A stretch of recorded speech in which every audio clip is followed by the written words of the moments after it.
தேவனுடைய பிள்ளைகளுடைய வாழ்க்கையில நம்ம அநேக முறை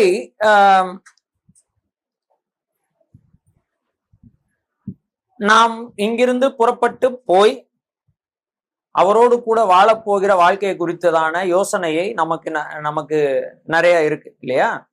சுவிசேஷம் அறிவிக்கும் போதே நம்ம பரலோகத்துக்கு போறதை குறிச்சுதான் அறிவிப்போம். செய்தி கொடுத்தாலும் பரலோகத்துக்கு போறதை மையப்படுத்துவோம். ஆமாவா இல்லையா? பரலோகத்துக்கு போதல், தேவனோடு வாழ்தல், தேவனோடு என்றென்றைக்குமாய் வாழுதல் என்கிறது ஒரு முக்கியமான ஒரு கேட்டகரி நம்முடைய கிறிஸ்தவ வாழ்க்கையில. நம்ம அதை அது நம்முடைய எய்மாக இருக்கு. ஆனா அதுக்கு முன்னாடி ஒரு சம்பவம் நடக்கணும். அது நடக்காம நம்ம என்ன செய்ய முடியாது? அந்த தேவன் நம்முடைய ரட்சகரோடு போக முடியாது, நம்முடைய தேவனோடு வாழ முடியாது. அது என்ன சம்பவம்? இல்ல, நான் ரட்சிக்கப்பட்டவங்களை பத்தி தான் பேசுறேன். ஒரு விஷயத்த நம்ம மறந்துடுறோம். ஓகே ஓகே, அதுக்குள்ள வருது அது. ஆனா நீங்க இன்னும் அந்த நெருக்கி வந்துட்டீங்க, பதில் சொல்ல. பரலோகத்துக்கு போறதை நம்ம ஃபோக்கஸ் பண்றோம் இல்லையா நிறையா.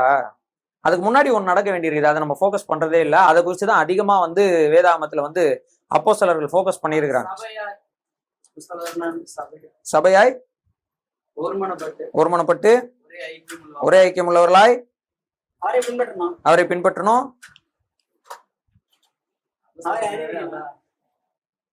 அப்போஸ்தல நடவடிக்கைகள்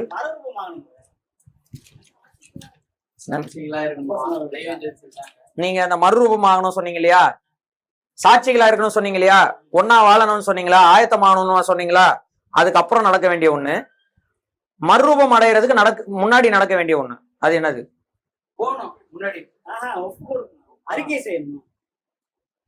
அப்போஸ்தல நடவடிக்கைகள் எடுத்துக்கோங்க.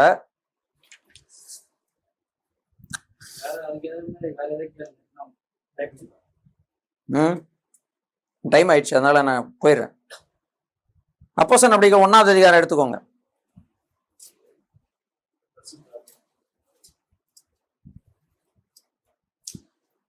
இயேசு கிறிஸ்து பரலோகத்துக்கு ஏறி போகிறார். சீசர் இடத்துல பேசிக்கிட்டு இருக்கும் பொழுது ஒரு மேகம் அவரை என்ன செய்தது? எடுத்துக்கொண்டது. அப்படித்தானே? சரி, இப்போ 9ல இருந்து வாசிங்க. 1ஆவது அதிகாரம் 9ல இருந்து.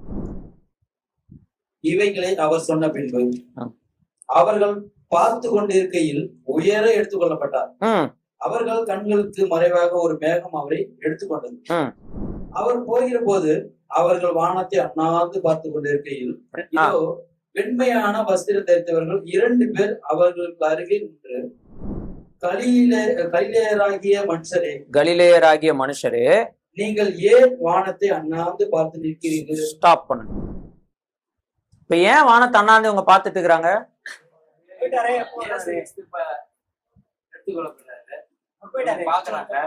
ஏன் வானத்தை அண்ணாந்து பார்த்து கொண்டு இருக்கிறாங்க? வருவாரா?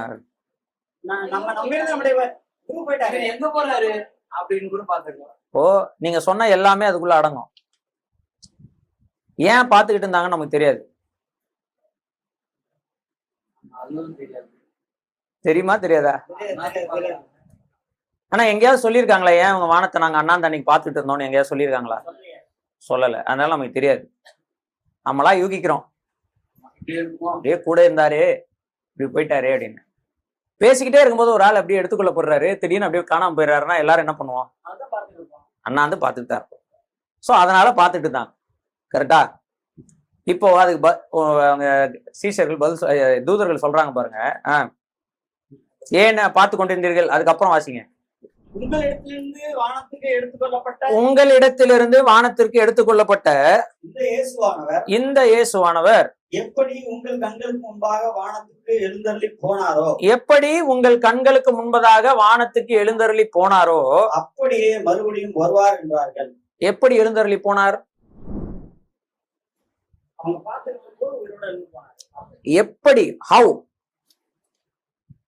எப்போன்னு கேட்கல. எப்போன்ற கேள்விக்கு பதில் தான் அவங்க பார்த்துட்டு இருக்கும்போது போனாங்க. எப்படி போனார்? அங்க போட்டிருக்குல்ல, ஒரு மேகத்தின் மேல் அவர் என்ன செய்தார்? எடுத்துக்கொள்ளப்பட்டார். சோ மேகங்களுடனே எடுத்துக்கொள்ளப்பட்டார். இப்ப சொல்றாரு அப்படியே மீண்டும். இப்ப ஆன்சர் என்ன தெரியுமா? நான் ஃபர்ஸ்ட் கேட்ட கேள்விக்கு இயேசு கிறிஸ்து வரணும். நம்ம போறது இருக்கட்டும், நீங்க ஆயத்தமாறது இருக்கட்டும், இல்ல சரியா? இப்ப இவர் போகும் பொழுது இவங்க எல்லாரும் என்ன பண்ணாங்க? போறதுக்கு முன்னாடி என்ன நடந்துச்சு? போறதுக்கு முன்னாடி என்ன நடந்துச்சு? 40 நாள் அளவும் உயிரோடு இழந்த கர்த்தராகிய இயேசு கிறிஸ்து இந்த பூமியில் என்ன செய்தார்? சுற்றி திரிந்தார். சுற்றி திரிந்து என்ன பண்ணாரு? 3வது வசனம் வாசிங்க. அவர் பாடுபட்ட பின்பு 40 நாளாகவும் அப்போஸ்தலருக்கு தரிசனமாகி தேவனுடைய ராஜ்யத்துக்குரியவைகளை அவர்களுடனே பேசி. என்ன எதை பத்தி பேசிட்டு இருந்தாரு? 40 நாள் எதை பத்தி பேசிட்டு இருந்தாருன்னு சுருக்கமா சொல்லியிருக்கு. எதை பத்தி பேசியிருந்தாரு? 40 days about the kingdom of God. தேவனுடைய ராஜ்யத்தை குறித்து 40 நாள் பேசிட்டு இருந்தார். சரி, அவர் சாகிறதுக்கு முன்னாடி எதை பத்தி பேசிட்டு இருந்தாரு? அதை பத்தி தான் பேசிட்டு இருந்தார். தேவனுடைய ராஜ்யத்தை பத்தி தான் பேசிட்டு இருந்தார் இல்லையா? ஊமைகள் மூலமாகவும் அதை பத்தி தான் பேசினாரு. சீஷர்கள்கிட்ட தனிப்பட்ட முறையில் அதை பத்தி தான் பேசினாரு. இப்ப அவர் யாருன்னு அறியாதவங்க கிட்ட மன திரும்ப சொல்லி தேவனுடைய ராஜ்யத்தை பத்தி தான் முன்னிறுத்தி பேசினாரு. எல்லாமே அவர் பேசினது தேவனுடைய ராஜ்யத்தை பத்தி தான். அப்படி பேசி கொண்டிருந்தவர் 40 நாளுக்கு அப்புறம் இவங்க எல்லாரோடும் உட்கார்ந்து என்ன செய்யறாரு? கடைசியாக சில விஷயங்களை சொல்லி கொண்டிருக்கிறார். அவர்களோடு பேசி கொண்டிருக்கிறார். பேசி கொண்டிருக்கும் பொழுதே என்ன செய்கிறாரு? மேகங்களோடு எடுத்துக்கொள்ளப்படுகிறார். அவர்கள் கண்களுக்கு மறைவாக ஒரு மேகம் என்ன செய்தது? அவரை எடுத்துக்கொண்டது. பேசிக்கிட்டே இருந்தவர் அப்படியே மேல போறாரு. மேகத்துல அப்படியே மறைஞ்சிடுறாரு. எல்லாம் வானத்தை பார்த்துக்கிட்டே இருக்காங்க. அப்ப தேவதூதர்கள் சொல்றாங்க, கலிலேயராகிய மனுஷன், ஏன் நீங்க மேல அப்படியே என்ன செஞ்சுட்டு இருக்கீங்க? பார்த்து கொண்டு. இன்னைக்கு நிறைய பேர் நம்முடைய வாழ்க்கையில இந்த மாதிரி என்னன்னு தெரியாம, ஃபியூச்சர் என்ன பண்ண போறோம், என்ன இருக்க போகுதுன்னு தெரியாம வானத்தை பார்த்து கொண்டு இருக்கிறவர்களாக வாழ்ந்து கொண்டு இருக்கிறோம். தேவனிடத்திலிருந்து என்ன எதிர்பார்க்கணும்னு தெரியல. தேவனை எதற்காக நோக்கி பார்க்கணும்னு தெரியல. ஆனா தேவனுடைய பிள்ளையா இருக்கும். இன்னைக்கு என்ன பண்ண போறோம் தெரியல. நாளைக்கு என்ன பண்ண போறோம் தெரியல. நாளைக்கு என்ன பண்ண போறோம் தெரியல. எதுக்காக இருக்கிறோம் தெரியல. ஆனால் இவைகள் எல்லாவற்றை குறித்து நாம் போதிக்கப்பட்டிருக்கிறோம். ஆமாவா இல்லையா? நாம் அறிந்திருக்கிறோம். ஆனா பிராக்டிக்கலா நம்ம மைண்ட்ல அது எதுவும் இல்லாத மாதிரியான ஒரு கன்ஃபியூஸ்ட் ஸ்டேட்ல பிரமிப்போடும் எந்த ஒரு எதை பத்தியும் யோசிக்க முடியாத ஒரு சூழ்நிலையில அப்படியே வானத்தை பார்க்கக்கூடிய தேவனுடைய பிள்ளைகளாக அநேக முறை நாம் வாழ்ந்து கொண்டிருக்கிறோம். நாம் வானத்தை பார்க்க வேண்டும், தேவனை பார்க்க வேண்டும், மேலானவைகளை நாட வேண்டும். ஆனா இது எல்லாத்துக்கும் ஒரு நோக்கம் இருக்க வேண்டும். இவர்களுக்கு அந்த நோக்கம் சொல்லப்பட்டது. யாருக்கு? என்ன நோக்கம் சொல்லப்பட்டது? அவர் அப்படியே மீண்டும் வருவார். எப்படி மேகங்களுடன் எழுந்தள்ளி போனாரோ அதே மாதிரி மேகங்களுடனே மறுபடியும் என்ன செய்வார்? வருவார். சோ நீ வானத்தை பார்க்கறதா இருந்தா நீ என்ன எதிர்பார்ப்புள்ளவனாய் பார்க்க வேண்டும்? அவருடைய வருகையை எதிர்பார்த்து நாம் காத்திருக்கிறவர்களாக இருக்க வேண்டும். இவர்கள் எப்படி எதிர்பார்த்தார்கள் அவருடைய வருகையை? அதுக்கப்புறம் அந்த இடத்துல உட்கார்ந்து அப்படியே ஓகே வந்துருவார் இல்லையா? எப்படி போனாரோ அப்படியே வருவார். அப்ப என்ன பண்ணலாம்? மோசே இவர் சொன்ன மாதிரி ஆளுக்கு ஒரு கூடாரம் போடுவோம், டெலஸ்கோப் ஒண்ணு கண்ணுல என்ன செய்யலாம்? வைத்துக் கொள்ளலாம். எந்த மேகத்துல எப்படி வராருன்னு சொல்லி என்ன செய்யலாம்? பார்த்து கொண்டிருக்கலாம்னு உட்காரல. ஏன்னா தேவதூதர்கள் அவர்களுக்கு நினைப்பூட்டுறாங்க. என்ன நினைப்பூட்டுறாங்கன்னா, அவர் வருவார்.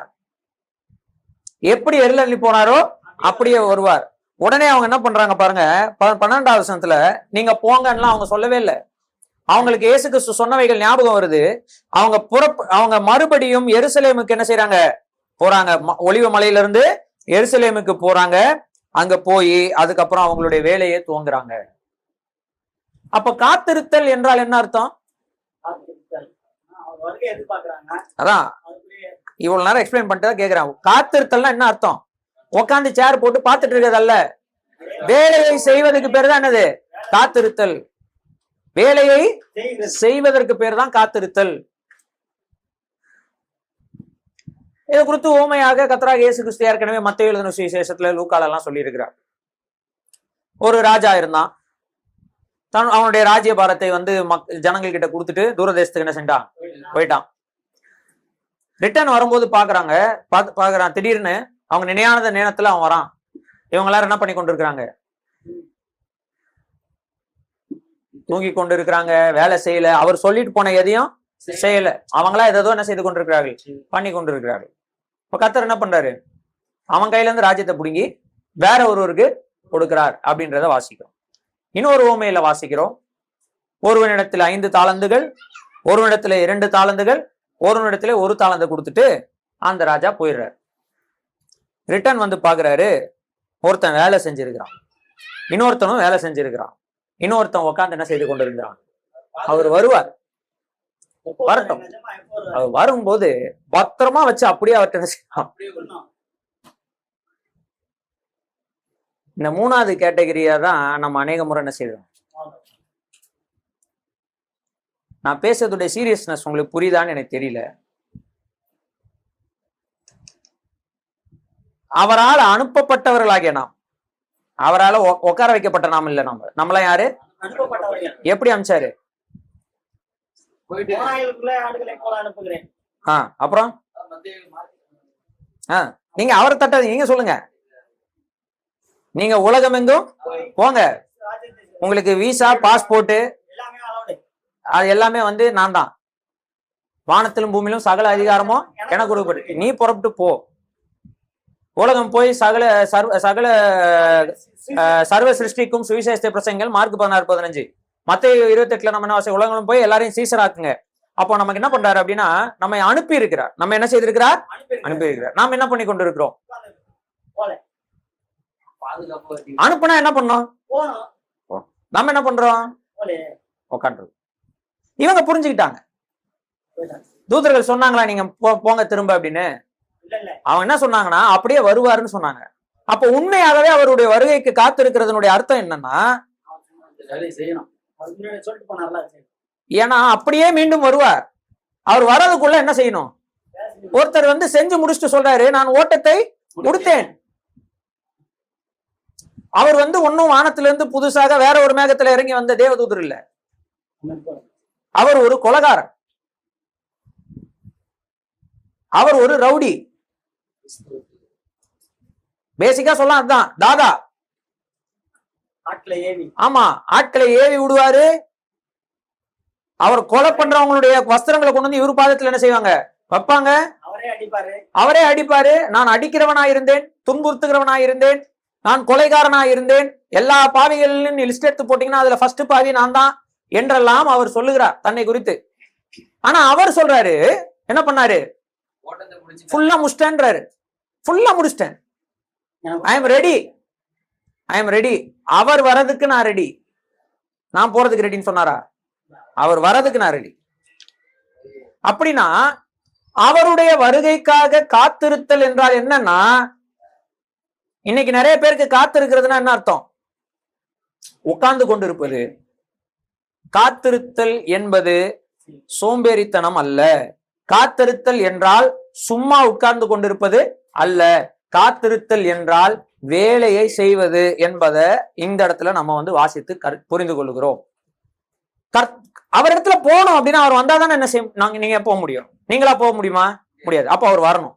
அப்ப அவர் வரணும்னா அவர் வரும்போது நீங்க அவர் என்ன செய்யணும்? சந்திக்கணும், மீட் பண்ணணும் இல்லையா? ஆமாவா இல்லையா? ஒரு இங்க அப்போஸ்தலனாகிய பவுல் இருக்கிறாரு, பேதுரு இருக்கிறாரு, 12 அப்போஸ்தலர்கள் நிக்கிறாங்கன்னு வச்சுக்கோங்க. ஆதி திருச்சபையில கர்த்தராகிய இயேசு கிறிஸ்துவுக்காக ரத்த சாட்சியா மற்றவங்க எல்லாம் இந்த பக்கம் நிக்கிறாங்க, நாமளும் இப்படி நிக்கிறோம். இந்த 3 கூட்டத்துல யாரு தைரியமா போய் அவர் வரும்போது போய் கை குலுக்குவா? அவரை அப்படி கேட்கல நானு. நீங்க ஆப்ஷன் கொடுத்துட்டு கேக்குறேன். நீங்க 4வது ஒரு ஆப்ஷன் சொன்னீங்க. நம்ம போக மாட்டோமா? ஏன் சொல்ல மாட்டேங்கிறீங்க?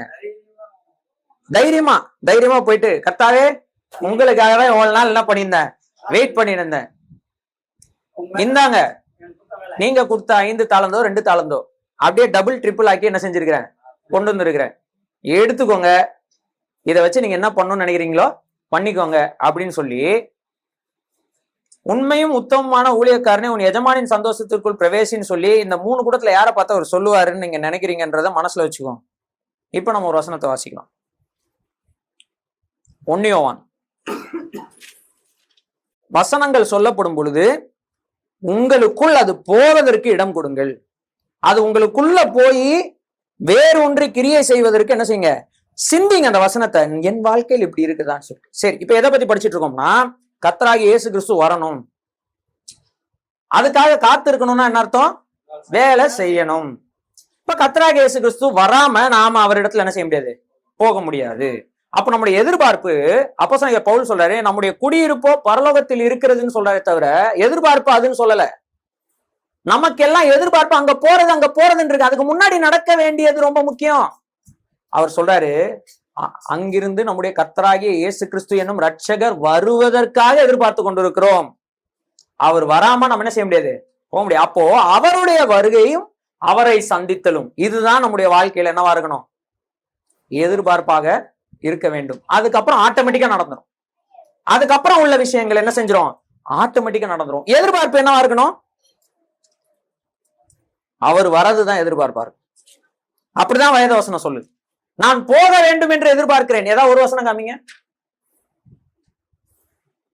போக வேண்டும் என்கிற எதிர்பார்ப்புடையவர்களாக இருக்கிறதுனால தாங்க இருக்கிற நேரத்துல வேலையை செய்ய மாட்டேன்றீங்க. அவர் வரும்போது அவரை சந்திக்கிறதுக்கு ரெடியா இருக்கணும்னு நினைச்சு பாருங்க, வேலை கரெக்டா செய்யும். நான் சொல்ல வந்து புரியுதா இல்லையா? எப்படா போவோம்னு எதிர்பார்க்கிறவங்க வேலையை செய்ய மாட்டாங்க. ஒரு கம்பெனில வேலை ஆளு செய்யுங்க, எப்படா இங்க இருந்து போவோம்னு யோசிச்சு பாருங்க, வேலை செய்வீங்களா? செய்ய முடியாது.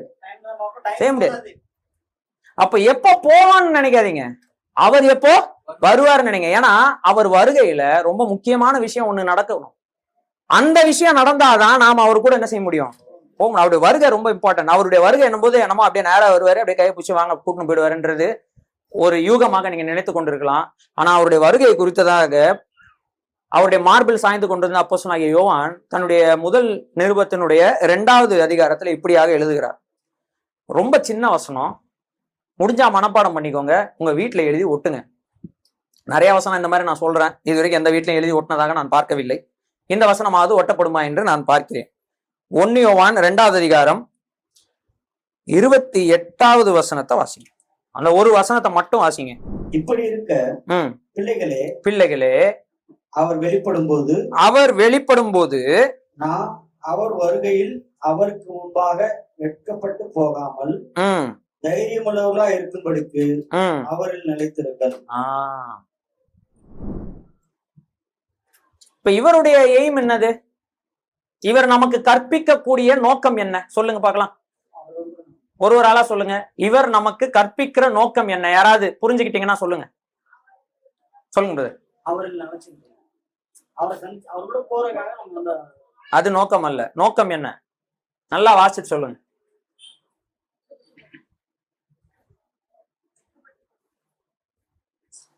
அவரை வெட்கப்படாம சந்திக்கணும். என்ன பண்ணும்? வெட்கப்படாம நம்முடைய நேசரை மீட் பண்ணணும். இன்னைக்கு நிறைய பேர் எதிர்பார்க்குறீங்களே உங்க லைஃப்ல, இயேசு கிறிஸ்து வந்து அப்படியே என் கூட ஃப்ரெண்டா இருக்கணும், அப்படியே என் கூட லவ்வரா இருக்கணும், அப்படியே என் கூட வந்து கணவன் மனைவி உறவுல அப்படியே அந்த அந்த உயிரோட்டம் உள்ள அந்த ஃப்ரெண்ட்ஷிப் இருக்கு இல்லையா, அந்த மாதிரி இருக்கணும். எங்க முன்னாடி வந்து நின்னா, வெட்கத்தோட நின்னா எப்படி அந்த உறவை நம்பிக்க முடியும்? நம்முடைய உறவு அவரோடு கூட எப்படிப்பட்டதா இருக்கணும்? இன்னைக்கு உங்க முன்னாடி வந்து நிக்கிறாருங்க, வெக்கப்படாம இருப்பீங்களா? வெக்கம் இல்லாம கர்த்தாவே உங்களுக்காக தான் இவ்வளவு நேரம் வெயிட் பண்ணுன்னு சொல்லி கை கொடுக்குற தைரியம் நமக்கு இருக்கா? அது ஏற்படணும்ன்றதுதான் இவருடைய வாஞ்சியா. கர்த்தருடைய வருகையில் அல்லது கர்த்தரை நாம் சந்திக்கையில், ரெண்டுமே அவர் பயன்படுத்துறார். அவர் வெளிப்படும் பொழுது, அவருடைய வருகையில் நாம் அவரை சந்திக்கும் போது. சொல்றாரா இல்லையா? வாசிங்க. இல்ல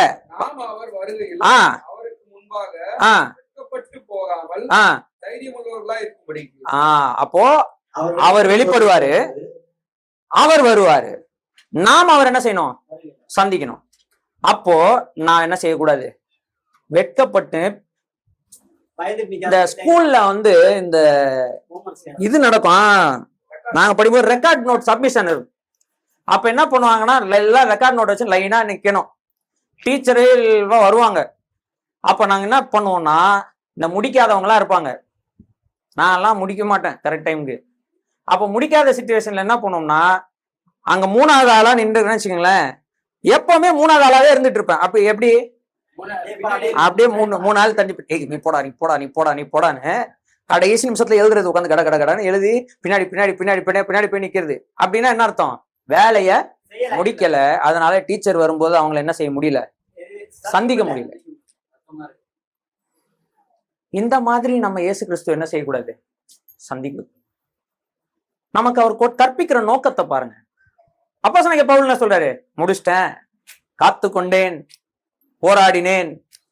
சும்மா சாதாரண போராட்டம்லாம் இல்ல, நல்ல போராட்டத்தை செஞ்சிருக்கிறேன், போராடி. எனக்கு அவர் வச்சிருக்கிறாரு, அதாவது டிமாண்ட் பண்றாரு, தரணும் அவர் எனக்கு வச்சிருக்கிறாரு. Already there. அங்க போய் நியாயம் தீர்க்கப்பட்டு கிடைக்குமா கிடைக்காதன்ற அங்கலாய்ப்பெல்லாம் கிடையாது. ரெடி. அவருடைய பிரசன்னமாகுதலை விரும்பும் யாவருக்கும். என்னது? எங்க விரும்புறீங்க? போறதுக்கு தானே ஆசைப்படுறீங்க. அவர் வரது யாரும் ஆசைப்பட மாட்டேன்றீங்களே. அதாவது ஜெபம் நம்ம மனசுக்குள்ள ஆசை என்ன வரணும், கத்த கொஞ்சம் லேட்டா வரணும், ஆனா நம்ம சீக்கிரமா போயிடணும். அது எப்படி நடக்கும்? கேட்டு பாருங்களேன். சீக்கிரமா இந்த உலகத்தை விட்டு போகணும்னு ஆசை இருக்குது, ஆனா அவர் சீக்கிரமா வரணும்னு என்ன இல்ல. ஐயோ, எப்படி மீட் பண்றது? அவர் பிரசன்னமாகுதலை விரும்பும் யாவருக்கும் தான் கிடைக்கும். யாரால விரும்ப முடியும்? வேலையை செய்யறவங்களால மட்டும்தான். அப்ப அவரு அதுக்கு சில வழிமுறைகளை சொல்லுகிறார். என்ன சொல்றாருன்னா, அப்படி வெட்கப்படாமல் அவரை சந்திப்பதற்கு என்ன செய்யணும்னு சொல்றாரு. வாசிங்க. அந்த வசனத்தையே தான் வாசிங்க. அவரில் என்ன பண்ணும்? சரி, ஒரு தவறு செய்து விட்டீர்கள், பாவம் செய்து விட்டீர்கள், அப்பவும் என்ன செய்யணும்? எப்படி? உதாரணத்துக்கு நான் பாவம் செஞ்சுட்டேனே, அவர் மூஞ்சில் நான் எப்படி முழிப்பேன் அப்படின்னு தாவீது ஓடி போனானா? நேரா அவர்கிட்ட தான் போனான். நான் தப்பு பண்ணிட்டேன், நான் ஓடினாலும் எஸ்கேப் ஆக முடியாது, துரத்தலாம் மாட்டாரு. ஏன்னா அவர் எங்கேயும் இருக்கிறார். பாதாளத்துல போய் படுக்கை போட்டாலும், சமுத்திரத்தின் கடையாந்திரங்களே போய் குடியிருந்தாலும், இந்த உலகத்துல வெளிச்சமே வராதுன்னு சொல்ற ஒரு இடம் இருந்தாலும், அப்ப எங்கேயும் போக முடியாது. தாவீது என்ன பண்றாரு? ஒரு தவறு பண்ணிட்டாரு, எங்க போட்டாரு? நேரா அவர்கிட்டே போயிட்டாரு. அதுதான் நிலைத்திருப்பு. அதனாலதான் அவர் கர்த்தருடைய தாசன். நம்ம என்ன பண்ணுவோம்? யார் காரணம் தெரியுமா? நான் ராஜா, எனக்கு எவ்வளவு வேலை இருக்கும், ஒரே ஒரு நாள் ரிலாக்ஸேஷனுக்கு மொட்டை மாடி வரக்கூடாதா? ஏன் உரியா, உனக்கு உன் மனைவி அடக்க தெரியாதா? ஏன் உன் மனைவி நாங்களா பாக்குற மாதிரிதான் குளிக்கணுமா? இப்படியா கேட்டான்? No blaming others. தவறு செஞ்சாச்சு, இப்ப அவர் நிலைத்திருப்பது எப்படி? அவர்கிட்டே போயிடணும். கர்த்தாவே, இந்த தப்புக்கு நான் தான் காரணம், யாரும் காரணம் கிடையாது. இது தப்பின் விளைவாக ஒண்ணு வந்திருக்குது. நான் உம்முடைய சார்பில் என்ன செய்யறேன்? விழுறேன். உம்மை தவிர எனக்கு என்ன இல்ல, கதி இல்ல. பாட்டு ஒன்று பாடுவோம் இல்லையா? என் கதி வேற யாரும் இல்லை. ஒரு தவறு செய்யும் பொழுது நாம அப்படி போய் சார்ந்து கொள்ளணும்ன்றதுதான் தேவன் எதிர்பார்க்க. அதனாலதான் தேவன் என் இருதயத்துக்கு ஏற்றதாசன் தாவீதை குறித்து என்ன செய்யறாரு? சொல்றாரு. பிரியமானவனே என்று அழைக்கப்பட்ட தானியேல் என்ன பண்றாரு? அவர் நீதி உள்ளவராக வாழ்ந்தாலும் அவர் ஜெபம் பண்ணும்போது, நானும் என் தகப்பன் வீட்டாரும் என்ன செய்தோம்? பாவம் செய்தோம் என்று அனைத்து மக்களுடைய பாவங்களுக்கும் தன்னை பிரதிநிதியாக நிறுத்தி பரிந்து பேசக்கூடிய ஜெபத்தை யார் செய்யறார்? என் வீட்டில் எங்கும் உண்மை உள்ளவன் என்று சொன்ன மோசே அவனுக்கு கொடுக்கப்பட்ட தண்டனைக்காக வாதாடவில்லை. ஆனா மற்றவர்களுக்கு கொடுக்கப்பட இருக்கிற தண்டனையை வாதாடி நிறுத்தக்கூடிய அட்வொகேட்டாக, வக்கீலாக என்ன செய்தான்? செயல்பட்டான். நாம எப்படி செயல்படுகிறோம்? இதுதான் நம்முடைய வேலை. முதலில் நான் தவறு செய்யும் பொழுது மற்றவர்களை குறை சொல்லாமல் நேர கர்த்தரிடத்துல போய், ஏன் யாருக்கு விரோதமா செய்யறேன்? அவருக்கு நேரா அவர்கிட்ட போயிடும். ரெண்டாவது, மற்றவர்களுடைய தவறுகளுக்கு அவங்களை குறை சொல்லி கொண்டு இல்லாம அவங்களை நான் அந்த இடத்துல நிற்கிற பிரதிநிதியாக நின்று அவங்களுக்காக கர்த்தரிடத்தில் பரிந்து பேசக்கூடியவனாக இருக்கணும். மூன்றாவது, அவர்கள் அழிய போகிறார்கள் என்று உங்களுக்கு தெரிஞ்சதுன்னா கர்த்தர்கிட்டயும் அவங்களுடைய அழிவுக்கு நடுவுல போய் நின்னுறணும். அவங்களுக்கும் கர்த்தருக்கு நடுவுல போய் என்ன செஞ்சிடணும்? நின்னுறணும், அவங்களை அழிக்க கூடாதுன்னு. நம்ம என்ன செய்யறோம்? இதுதான் ஒரு தேவனுடைய பிள்ளையின் இடத்துல தேவன் என்ன செய்கிறார்? எதிர்பார்க்கிறார். சாவுக்கும் வாழ்வுக்கும் நடுவுல நிக்கிறவர்களாக நம்ம என்ன செய்யணும்? நாம் அவரில் நிலைத்திருக்க வேண்டும். சரி, இந்த நிருபத்துல அவர் இந்த விஷயங்கள் எல்லாம் எக்ஸ்பிளைன் பண்றார். அவரில் நிலைத்திருப்பதுனா என்ன? என்னது? 24வது வசனத்தை வாசிங்க. ஆகையால் ஆதி முதல் நீங்கள் கேள்விப்பட்டது உங்களில் நிலைத்திருக்க கடவுள். அது என்னதுங்க? ஆதி முதல் கேள்விப்பட்டது முதல் அதிகாரத்துல சொல்றார். ஆதி முதல் இருந்ததும் நாங்கள் கேட்டதும் எங்கள் கண்களினாலே கண்டதும் நாங்கள் நோக்கி பார்த்ததும் எங்கள் கைகளினாலே தொட்டதுமாய் இருக்கிற டேஷ். அப்ப எது நமக்குள் நிலைத்திருக்கணும்? ஜீவனோட. அதுதான் இயேசு கிறிஸ்து யோவான் 15 சொன்னாரு, நீங்கள் என்னிலும் என் வார்த்தைகள் உங்களிலும் நிலைத்திருக்க வேண்டும், அப்போதுதான் மிகுந்த கனிகள் என்ன செய்வீங்க? தருவீங்க. ஆதி முதல் இருந்தது என்னது? அவருடைய வார்த்தை. அதுக்கு முன்னாடி ஒண்ணு இல்ல, அவருடைய வார்த்தையே இருந்தது. அவருடைய வார்த்தை தான் எல்லாத்தையும் ஆரம்பிச்சது. அந்த வார்த்தை யாருக்குள்ள இருக்கணும்? இந்த வார்த்தை, இந்த வேதாகமம், இந்த பைபிள்ல நான் பேசும்போது நீங்க அதனை குறைச்சு மதிப்பிட்டுறாதீங்க. ஏதோ அச்சிட்டு சம்பாதித்து, ஆக்சுவலி இதோடைய பப்ளிஷர் கர்த்தராகிய தேவன் தான், கரெக்டா? நம்ம இந்த புக்கை வாங்குறதுனால அவருக்கு ஏதாவது லாபம் கிடைக்குதா? இப்ப நான் ஒரு புக் எழுதியிருக்கிறேன், அதை பப்ளிஷர்கிட்ட கொடுத்து பப்ளிஷ் பண்ணியிருக்கிறேன். அந்த புக்கை யார் யாரெல்லாம் வாங்குறாங்களோ எனக்கு என்ன வரும்? லாபம் வரும். இது அப்படி இல்லை. இதை வாங்குறவங்களுக்கு தான் லாபம், இதை வாசிக்கிறவங்களுக்கு லாபம், இதன்படி கை கொள்ளுகிறவர்களுக்கு லாபம். அப்படிதான் வெளிப்படுத்தல சொல்லியிருக்கு இல்லையா? இதை வாசிக்கிறவர்களும் கேட்கிறவர்களும் கை கொள்ளுகிறவர்களும் ஆகிய யாவரும் பாக்கியவான்கள்.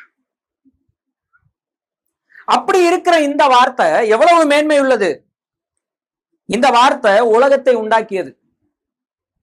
இந்த வார்த்தை சாவு இருக்கிற இடத்தில் வாழ்வு கொண்டு வந்தது. ஒழுங்கின்மையும் வெறுமையாயிருந்த பூமியை செப்பனிட்டது. இந்த வார்த்தை சொன்னால் ஆகும், இது கட்டளையிட்டால் நிற்கும். இந்த வார்த்தையினுடைய சத்தத்தினுடைய மகத்துவம் காதேஸ் வனாந்தரத்தை என்ன செய்யும்? அதிர பண்ணும். பெண் மான்களை ஈனும்படி செய்யும். கேதுரு மரங்களை முறிக்கும். ஆனா இவ்வளவு வல்லமை உள்ள வார்த்தை நமக்குள்ள என்ன மட்டும் கிரியை செய்ய மாட்டேன் என்ன? அப்ப அவ்வளவு கடினத்தை நம்ம இந்த வார்த்தைக்கு முன்பதாக என்ன செய்து கொண்டிருக்கிறோம்? வைத்து கொண்டிருக்கிறோம். ஆனா ஒண்ணுங்க மட்டும் புரிஞ்சுக்கோங்க, மனிதனுடைய கலகம் எவ்வளவு கடினத்தை கர்த்தருடைய வார்த்தைக்கு முன்பதாக வைத்தாலும் கர்த்தருடைய வார்த்தை ஒரு நாள் நிச்சயமாக அதை உடைக்கும். ஆனால் நீங்கள் நொறுங்கி போக விரும்புகிறீர்களா அல்லது உடைக்கப்பட விரும்புகிறீர்களா என்பது உங்க கையில் இருக்கிறது. நான் சொல்றது புரியுதா இல்லையா? இதோ இடறுகிறதுக்கு ஏதுவான கல்லையும் தவறுதற்கு ஏதுவான கண்மலையும் சீயோனிலே வைக்கிறேன். அந்த கல்லின் மேல் யார் விழுகிறானோ அவன் உடைந்து போவான். அந்த கல்லு யார் மேல விழுதோ அது அவனை நொறுக்கி போட்டுவிடும். ஆக்சுவலி ஒரிஜினல்ல பீஸ் பீஸ் ஆக்கிவிடும், பதரை போல ஆகிவிடும், இருக்கிற இடமே தெரியாமல் அழிந்து விடும் என்று அர்த்தம். அதுதான் இந்த வார்த்தை. நீங்க இது மேல விழுந்தீங்கன்னா நீங்க உடைக்கப்பட்டு உங்க வாழ்க்கை என்ன செய்யும்? மாறும். இது உங்க மேல விழுந்ததுன்னா உங்க மேல விழுந்ததுன்னா நொறுங்கி போவீர்கள். ரொம்ப கடினமாக உங்களை இந்த வார்த்தைக்கு முன் வைக்க வேண்டாம். பார்வோன் உங்களுக்கு ஒரு எச்சரிப்பாக என்ன செய்கிறான்? இருக்கு. நொறுங்கி போனானா நொறுங்கி போலையா? அந்த பார்வோனுக்கு அப்புறம் அட்ரஸே இல்லை. வரலாற்றுல அந்த பார்வோனுக்கு எந்த சிறப்பும் இல்ல. அதுக்கப்புறம் அந்த பார்வோனுங்களுக்கு கூட சிறப்பு இருக்கு, அதுக்கு முன்னாடி இந்த பார்வோனுக்கு கூட சிறப்பு இருக்கு. ஆனா அந்த பார்வோனுக்கு வரலாற்றுல எந்த சிறப்பும், ஒரு மேன்மையும் ஒரு சிறப்பும் இல்லை. இன்றைக்கு இருக்கக்கூடிய எகிப்துல ஏதோ ஒரு மூலையில உடைக்கப்பட்ட ஒரு கோவில்ல ஏதோ ஒரு கார்னர்ல அவனுடைய பேர் கொஞ்சம் பொறிக்கப்பட்டிருக்குது. அதுவும் கொஞ்சம் பாதி இருக்குது, அவ்வளவுதான். அப்படி ஒரு ராஜா, அவன் எவ்வளவு மேட்டுமையா இருந்தான், எவ்வளவு வல்லமையானவனா இருந்தான். சோ கர்த்தருடைய வார்த்தை என்பது மகத்துவமானது. இவ்வளவு சொல்லும் போதும் தூங்குறீங்க, என்ன பண்றது? வல்லமையுள்ள வார்த்தைங்க இது. வேதனையோடு சொல்றேன், தயவு செய்து இந்த வார்த்தைக்கு முக்கியத்துவம் கொடுங்க. இந்த வார்த்தை தான், நீங்க வாசிக்கிற இந்த கர்த்தருடைய வார்த்தை தான் மாம்சமாகி இந்த பூமிக்கு என்ன செய்தார்? உங்களை காப்பாற்றினார். இந்த வார்த்தை உங்களில் நிலைத்திருக்க வேண்டும். ஆதி முதல் இருக்கிற இந்த வார்த்தை உங்களில் நிலைத்திருக்க வேண்டும். அப்படி நிலைத்திருந்தா என்ன நடக்குமா? ஒரு ரிலேஷன்ஷிப் உங்களுக்கு கிடைக்குது. வாசிங்க அத 24ல. ஆகையால் ஆதி முதல் நீங்கள் கேள்விப்பட்டது உங்களில் நிலைத்திருக்க கடவுள். ஆதி முதல் நீங்கள் கேள்விப்பட்டது உங்களில் நிலைத்திருந்தால் நீங்களும் குமாரனிலும் பிதாவிலும் நிலைத்திருப்பீர்கள். அப்படி நிலைத்திருந்தா உங்களுக்கு ஒரு ரிலேஷன்ஷிப், உங்களுக்கு ஒரு உறவு கிடைக்கிறது. நீங்கள் குமாரனோடும் பிதாவோடும் இணைகிறீர்கள். குமாரனோடும் பிதாவோடும் அசையாதபடி நிலைத்து நிற்பீர்கள். அந்த உறவிலிருந்து உங்களை யாரும் என்ன செய்ய முடியாது, எடுத்து போட முடியாது. குமாரனோடும் பிதாவோடும் நிலைத்து இருப்பதற்கு நீங்கள் உங்களில் நிலைத்திருக்க வேண்டியது அவருடைய வார்த்தை. அதை விடாம என்ன செய்யணும்? பற்றி கொள்ளணும். எல்லா சூழ்நிலையும் பற்றி கொள்ளணும். ஒரு பாவம் செஞ்சிட்டீங்களா, வார்த்தையிடம் வாங்க. ஒரு சக்சஸ் உங்களுக்கு வாழ்க்கையில இந்த உலக பிரகாரமா கிடைக்குதா, அந்த பெருமையை விட்டுட்டு யார்கிட்ட வாங்க? வார்த்தையிடம் வாங்க. உங்களை கொண்டு கர்த்தர் ஒரு ஆத்மாவை சபை கொண்டு வந்துட்டாரா, ஸ்லாகிச்சிடாதீங்க, அப்படியே வார்த்தை கிட்ட வாங்க. பல பேருக்கு முன்பதாக, பல ஆயிரங்களுக்கு முன்பதாக கர்த்தர் உங்களை எடுத்து பயன்படுத்துறாரா, அதுல ஒன்னும் பெருமை கொண்டுறாதீங்க, வார்த்தையிடம் வாங்க. உங்களுக்கு கர்த்தர் ஒரு பாடலை எழுதக்கூடிய தாளந்த தராரா, எழுதி முடிச்சீங்களா, ரொம்ப அருமையா வந்திருக்கா, அந்த பாடல் மூலமா கர்த்தருடைய நாமம் மகிமைப்படுதா, கர்த்தருடைய வார்த்தையினிடம் வாங்க. நல்லா படிச்சு நல்லா மார்க் எடுத்து ஸ்கூல்ல நல்லா பேர் வாங்குறீங்களா, வார்த்தையிடம் வாங்க. நல்லாவே படிக்க முடியலையா, வார்த்தையிடம் வாங்க. எல்லா சூழ்நிலும் வார்த்தையில நிலைத்திருங்க. எல்லா சூழ்நிலும் கர்த்தரிலும் அவருடைய சத்துவத்தின் வல்லமையிலும் பலப்படணும். எல்லா சூழ்நிலும் இவரோட என்ன செய்யணும்? நெருக்கி அப்படி வாழ்ற ஒரு வாழ்க்கை நமக்குள்ள இருக்கும் பொழுது, அவர் வரும் பொழுது நம்ம அவரை எப்படி சந்திக்கலாம்? வெட்கம் இல்லாம சந்திக்கலாம் அவர் வரும்போது. இல்லைன்னா நீங்க 3வது அதிகாரத்துல இருக்கிற வசனம் மட்டும் நமக்கு நல்லா தெரியும் இல்லையா? என்னது? பிள்ளைகளே, இப்பொழுது இனி நாம் எப்படி இருப்போம் தெரியல, ஒரு விஷயம் மட்டும் தெரியும், அவர் வரும்போது அவரை போலவே நாம் என்ன செய்வோம்? இருப்போம். இது நிறைய பேருக்கு தெரியும். ஆனா அவர் வரும் பொழுது வெட்கப்படாம இருக்கணும்ன்றதை பத்தி என்ன செய்யாது. சரி, பிரியமானவர்களே, பரலோகத்துக்கு போறது உங்க எய்மா இருக்க கூடாது. இயேசு கிறிஸ்து வரும்பொழுது அவரை சந்திக்கிறது உங்களுக்கு எய்மா இருக்கணும். அது ஆட்டோமேட்டிக்கா நடந்துரும். எது? அன்ரிசர்வ் டிக்கெட் எடுத்து ட்ரெயின்ல போலாமா இல்லையா? கடைசி வரைக்கும் உங்களுக்கு சீட்டு கிடைக்குமான்னு தெரியாது. கான்பிடென்ட்டா உங்களால ட்ரெயின் ஏறுற டைமுக்கு கரெக்டா போய் ஸ்டேஷன்ல நிக்க முடியுமா? நீங்க எப்ப போனோம்? சில ஊருக்கெல்லாம் ஒரு ட்ரெயின் தான் போகும் ஒரு நாளைக்கு. சில ஊருக்கு ஒரு நாளைக்கே ஒரு ட்ரெயின் தான் போகும், அடிக்கடி போகாது. இப்போ கோயம்புத்தூருக்குலாம் பாத்தீங்கன்னா காலைல இருந்து சாயந்தரம் வரைக்கும் ட்ரெயின் இருக்கு. தென்காசிக்கெல்லாம் செங்கோட்டைக்கெல்லாம் பாத்தீங்கன்னா ஒரு ட்ரெயின் தான். இப்ப இந்த மாதிரி ட்ரெயினுக்கு பாத்தீங்கன்னா நிறைய பேர் என்ன செய்வாங்க? கூட்டமா இருப்பாங்க. இப்ப நமக்கு பல வழிகள் இருக்கு. ஒரு பக்கம் பவுல் நம்மளை கூட்டின்னு போவாரு, இன்னொரு பக்கம் பேதுரு நம்மளை கூட்டு போவாரு, இன்னொரு பக்கம் காபிரியேல் நம்மளை கூட்டு போவாரு, இன்னொரு பக்கம் மிகாவேல் நம்மளை கூட்டு போவாருன்னு இருந்தா நம்ம அவர் வர்றதுக்கு எதிர்பார்க்கணும்ன்ற அவசியம் இல்ல. இவங்க என்னைக்கு வராங்கன்னு பார்த்து அவங்க கூட என்ன செஞ்சிடலாம், போயிடலாம். பவுல் நீங்களே கொஞ்சம் கொலை பண்ணவங்க தானே, உங்களுக்கு எல்லாம் தெரியும்ல, கொஞ்சம் பேசிடலாம், அட்ஜஸ்ட் பண்ணிக்கலாம், போயிடலாம். டிடிஆர்ட்ட காசு கொடுத்து போற மாதிரி அப்படியெல்லாம் போக முடியாது.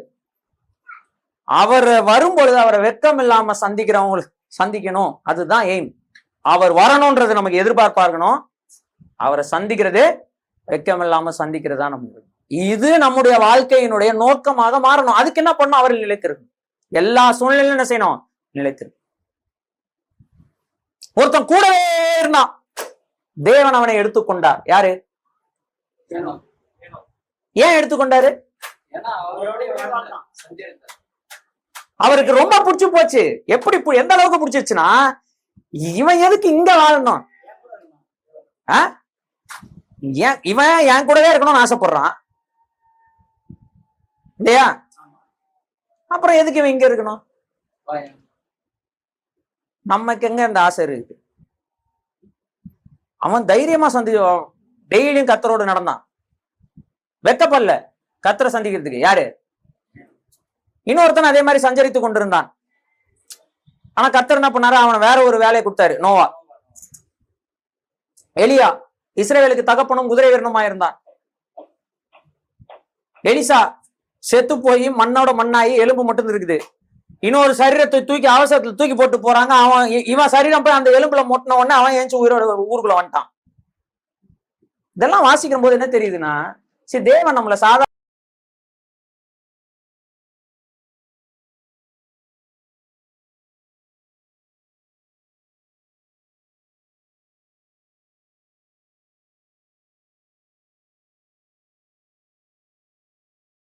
ரிலேஷன்ஷிப் பிதாவோடும் குமாரனோடும் இருக்கும். ரைட். இப்ப எது அவரில் நிலைத்து இருக்காதது? என்னது? ஒருவேளை நீங்க நினைச்சுக்கலாம், நாங்க நினைச்சிருக்கோம் நினைக்கலாம். இப்ப நம்ம சில வசனங்களை வாசிக்கலாம். அதெல்லாம் வாசிக்கும் போது எது அவரில் நிலைத்து இருக்காததுன்னு புரிஞ்சுக்கலாம். சரிங்களா?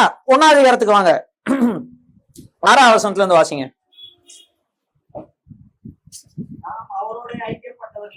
அதாவது அவரில் நிலைத்திருக்கிறேன் என்று சொல்லியும் இருளிலே நடந்தால் சத்தியத்தின்படி நடவாமல் சொல்லுகிறவர்களாய் அப்படின்னா என்ன அர்த்தம்? அவர் நிலைத்திருக்கவில்லை என்ற அர்த்தம். அப்படின்னா என்ன அர்த்தம்? அவர் நிலைத்திருக்கவில்லை என்ற அர்த்தம்.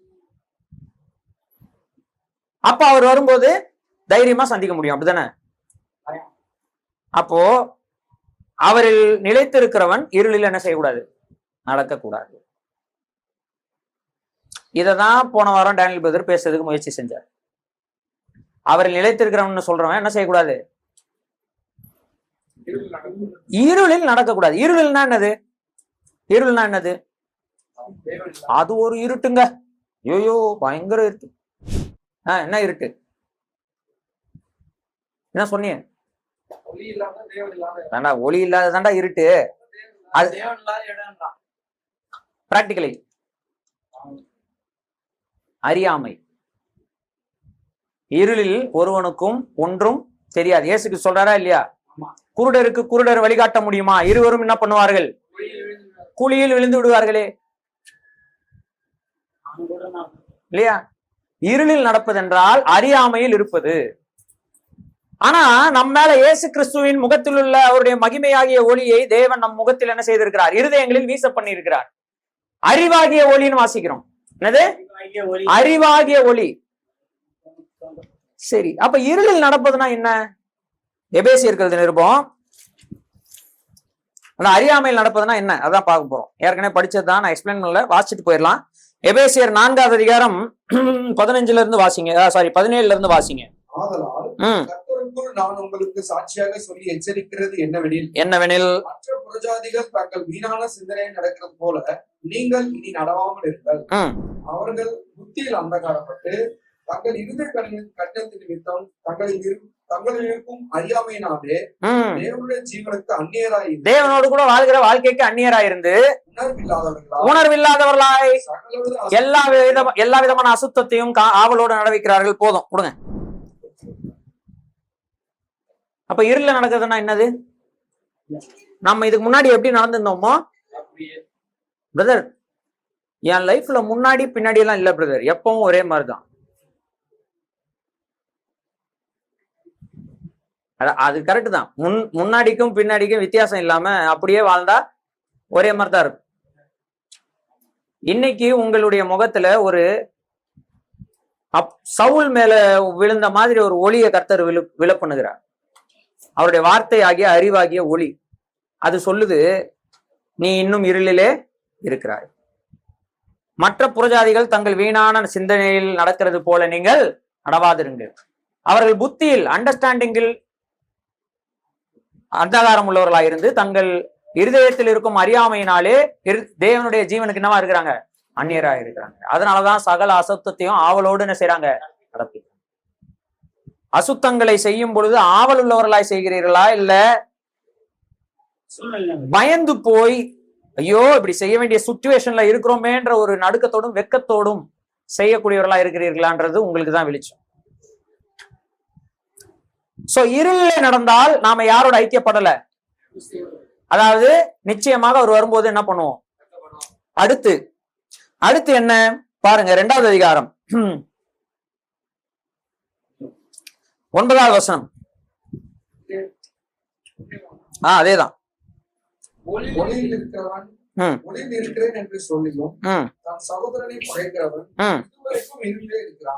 அடுத்து போட்டிருக்கு, பகை உள்ளவர்களாக இருந்தால். என்னது? பகை, ஹேட்ரட், வெறுப்புணர்ச்சியும் பகை உள்ளவர்களாக நாம் இருந்தால் நாம இன்னும் எதுலதான் இருக்கிறோம்? இருளதான். அதுக்கடுத்து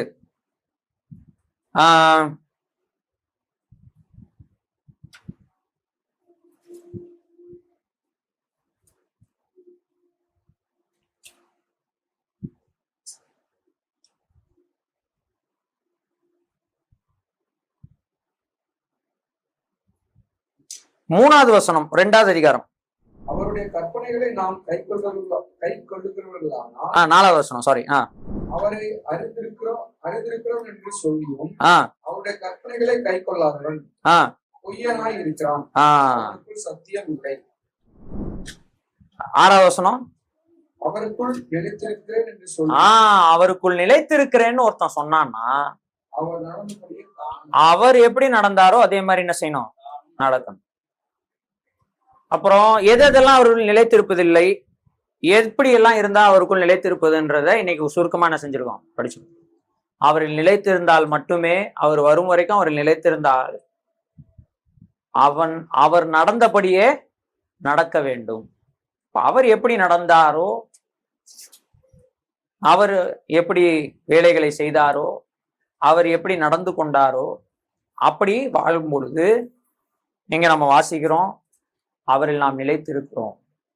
அப்ப அவருடைய வருகையில் அவரை நாம் சந்திக்கும் பொழுது வெட்கம் இல்லாமல் அவரை அரவணைக்கவும் அவருடைய பாதங்களை முத்தமிடவும் நமக்கு முடியும். மனம் திரும்புறவனால அது முடியும். மனம் திரும்பாதவனால. ஒரு வீட்டுக்கு இயேசு கிறிஸ்து அழைக்கப்பட்டார். அழைத்தவன் இயேசு கிறிஸ்துவினுடைய கால்களுக்கு தண்ணீர் ஊற்றவில்லை, அவரை அணைக்கவில்லை, அவருக்கு முத்தம் செய்யவில்லை, அவரை வாழ்த்தவில்லை. ஏதோ இறக்கப்பட்டு சாப்பாடு போடுற மாதிரி இவர் நம்ம பெரியாள் மாதிரி அவரை கூப்பிட்டு உட்கார வச்சு சாப்பாடு மட்டும் என்ன செய்தான்? போட்டான்.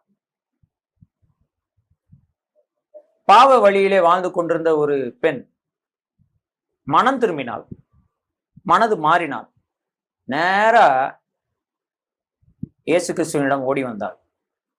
கையில வைத்திருந்த அந்த பரிமள தைலத்தை உடைத்து அவருடைய பாதங்களிலே ஊற்றி தன்னுடைய தலையினுடைய முடியை கொண்டு அவருடைய பாதங்களை உடைத்தார். இப்போ வீட்டுக்கு விருந்துக்கு அழைத்த அந்த மகன், அந்த மனுஷன் மனதிற்குள் நினைத்து கொண்டிருக்கிறான், இவர் உண்மையாகவே தீர்க்கதரிசியா இருந்தால், உண்மையாகவே ஒரு மேசியாவா இருந்தா தன்னை தொடுகிற அந்த ஸ்திரீ யாருன்னு என்ன செய்யணும்? அறிந்திருக்கு. இயேசு கிறிஸ்து ஒரு ஓமையை சொன்னார். அதுல கடைசியா முடிவு சொல்லும் போது சொன்னாரு, அதிகம் யாருக்கு மன்னிக்கப்பட்டதோ அவன் அதிகமாய் அன்பு கூறுவான், இவள் அதிகமாய் மன்னிக்கப்பட்டிருக்கிறாளே. எஸ், அவளுடைய பாவம் அதிகம், அவளுடைய அக்கிரமங்கள் அதிகம், ஆனால் அனைத்தும் என்ன செய்யப்பட்டிருக்கு? அதை அவள் கிரியையில எப்படி காண்பிச்சா? அவரை சேவிக்கிறதுனால் காண்பித்தா. அவருக்கு பணிவிடை செய்தால். நியாயப்படி அந்த வீட்டிற்கு அழைத்த மனிதன் அவருக்கு என்ன செஞ்சிருக்கணும்? ஆனா அந்த வீட்டுக்கு சொந்தம் இல்லாத ஒருவள், அந்த வீட்டிற்கு வருவதற்கான தகுதி கூட இல்லாத ஒருவள் வந்து அவருக்கு என்ன செய்தாள்? பணிவிடை செய்தாள். நாம் அவருக்கான பணிவிடை செய்கிறவர்களாக இருக்கிறோமா? நம்முடைய இருதயத்தில் இருக்கும் மேட்டிமைகளை, நமக்கு கர்த்தர் தந்திருக்கிற அனைத்து பெருமைகளையும், நமக்கு தேவன் நிறைய பெருமைகளை தந்திருக்கிறார். நல்ல படிப்பு தந்திருக்கிறார், ஞானம் தந்திருக்கிறார், சமுதாயத்தில் ஒரு அந்தஸ்தை தந்திருக்கிறார். பல பேர் நமக்கு வணக்கம் சொல்லுகிற அளவுக்கு கர்த்தர் நம்மளை என்ன செய்திருக்கிறார்? உயர்த்தி வைத்திருக்கிறார். ஒவ்வொருத்தரும் ஒவ்வொரு அந்தஸ்தை தேவன் கொடுத்திருக்கிறார். அவைகளை அவருடைய பாதத்துல உடைக்கிறதற்கு ரெடியாக இருக்கிறோமா? நம்மளுடைய சிறப்புகளை, நம்ம இடத்துல இருக்கக்கூடிய சிறப்புகளை அவருடைய பாதத்தில் உடைத்து அவருக்காக வேலை செய்வதற்கு ரெடியாக இருக்கிறீங்களா? ஒவ்வொரு வாரமும் அறிவிக்கிறோம், தோள் கொடுங்கள், ஒப்பு கொடுங்கள். ஆயத்தமா இருக்கிறோமா? ஒரு சிலர் நீங்கள் ரோமர்கள் நிருபம் 10வது அதிகாரம் 14வது வசனத்துக்கு நான் ஒப்பு கொடுக்கிறேன் என்று சொல்லி உங்கள் கரங்களை உயர்த்தினீர்கள். ரொம்ப சந்தோஷமா இருந்துச்சு. அதுல ஒரு சிலர் உண்மையாக அந்த வேலையை செய்கிறீர்கள், கர்த்தருக்கு ஸ்தோத்திரம். ஆனால் மற்றவர்கள் இதுல நம்ம ஸ்லாகிச்சுக்கிறதுக்கு ஒண்ணுமே இல்லை. புலங்காங்கீதம் அடைவதற்கு ஒண்ணுமே இல்லை, அப்பிரயோஜனம் உள்ளவர்கள் என்று சொல்ல வேண்டும்னு கர்த்தர் சொல்லியிருக்கிறார். காரணம் என்னன்னா அதுதான் உண்மை. அவர் நமக்கு எந்த வாய்ப்பும் தரலாம், நம்மால ஒரு பிரயோஜனம் யாருக்கும் இல்லை. சோ அன்புக்குரியவர்களே, இயேசு கிறிஸ்துனுடைய வருகை எதிர்பாருங்கள். ஆட்டோமேட்டிக்கா அவருக்காக என்ன செய்வீங்க? போவதை பத்தி யோசிக்காதீங்க, வேண்டாம்.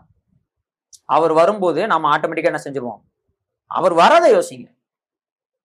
வெற்று நம்பிக்கையோடு வானத்தை அண்ணாந்து பார்த்து கொண்டு இருக்காதீர்கள், அதனால ஒரு பிரயோஜனமும் இல்லை. தேவனை தேடுகிற உடல் உள்ளவர்களாய், அவருக்காக ஆவல் உள்ளவர்களாய் வேலை செய்கிறவர்களா என்ன செய்யணும்? இருக்கணும். உடல் சோர்வுகள் இருக்கும், பலவீனங்கள் இருக்கும், பிரச்சனைகள் இருக்கும், ஓவர் கம் பண்ணணும். என்ன செய்யணும்? அதை தாண்டி செயல்படணும், வேலை செய்யணும். உங்களுடைய பெயருக்காகவோ புகழுக்காகவோ இல்லை இந்த சபையை கர்த்தர் புகழணுன்றதுக்காகலாம் இல்லை. நம்ம ஒவ்வொருவரும் அவரை மீட் பண்ணும்போது என்ன பண்ணணும்? அவருடைய முகத்தை பார்த்து, அவருடைய கண்களை பார்த்து, என் நேசரே உங்களுக்காக தான் இவ்வளவு நாள் என்ன செய்தேன்? உழைத்தேன், வாழ்ந்தேன். என்னுடைய வாழ்க்கையினால் ஏற்பட்ட பிரதிபலன்களை என் கையிலே கொண்டு வருகிறேன்.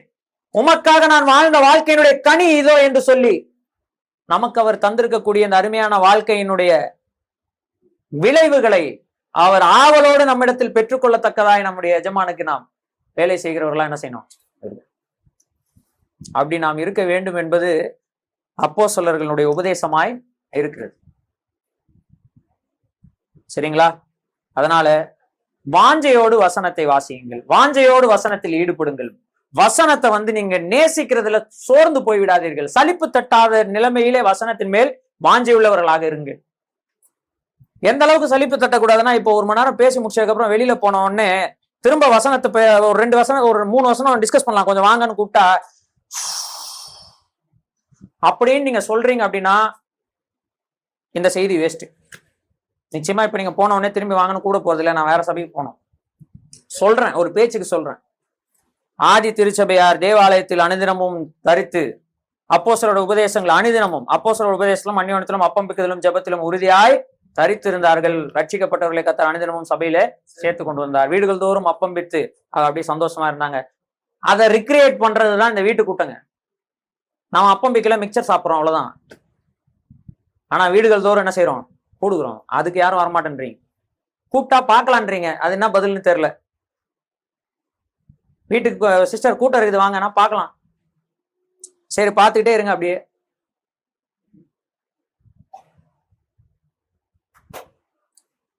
இந்த வார்த்தையை உங்களிடத்திலே சொல்லுவதனால், இந்த வார்த்தையை உங்களிடத்துல சொல்வதற்காக உழைப்பதனால், இதை பிரசங்கம் பண்றதுனால் எனக்கு எந்த லாபமும் இல்லை. ஆனா அந்த வார்த்தை யார்கிட்ட வருதோ அவங்க எல்லாருக்கும் லாபம் இருக்கு. அதே போல இந்த வார்த்தையை தேவன் எனக்கு தந்திருக்கிறார், அதனால எனக்கு லாபம் இருக்கு. நான் பிரசங்கம் பண்றதுனால எனக்கு லாபம் இல்லை, இதை கை கொள்வதனால எனக்கு லாபம் உண்டு. பிரசங்கன்றது ஜஸ்ட் அ கம்யூனிகேஷன். அவர் என்னோடு கூட பேசுகிறதே நான் உங்களிடத்துல பேசுகிறேன். இது என்னுடைய வேலை, அவ்வளவுதான். பிரசங்கம் பண்றதுனால அவனுக்கு பெரிய ஆள் கிடையாது. இதை கை கொள்வதனால் மட்டும்தான். கை கொள்றவன் தன்னை பெரிய ஆள்னு சொல்லிக்க மாட்டான். கை கொள்றவன் தன்னை பெரிய ஆள்னு சொல்லிக்க மாட்டான். அவன் பெரிய ஆளா இல்லையான்றதை கர்த்தர் சொல்லுவார். உண்மையும் முத்தம் உள்ள ஊழியக்காரனே உன் எஜமானின் சந்தோஷத்தில் பிரவேசி. 5 இருக்கியா, 10 பட்டணங்கள் மேல் அதிகாரி போடா அப்படின்னு அனுப்பிச்சுடுவார். அப்ப தெரியும். சரிங்களா? சோ இதெல்லாம் நான் உங்களோட நீங்க உற்சாகம் அடையணும், பலன் அடையணும், இன்னும் அதிகமாய் அவருக்காக வேலை செய்யணும், துரிதமாக அவருக்காக உழைக்கணும் என்பதற்காக சொல்லி கொண்டிருக்கிறேன். சோர்வடைய வேண்டாம், பலன் அடையுங்கள், துக்கப்பட வேண்டாம். மனம் திரும்புதலுக்கு ஏதுவான துக்கம் உண்டாகட்டும். அது உங்களுக்கு மகிழ்ச்சியையும் சமாதானத்தையும் ஏற்படுத்தும். கர்த்தர் தாமே இந்த வசனங்களை நமக்கு ஆசீர்வதித்து தருவாராக. நாம் ஜெபிக்கலாம்.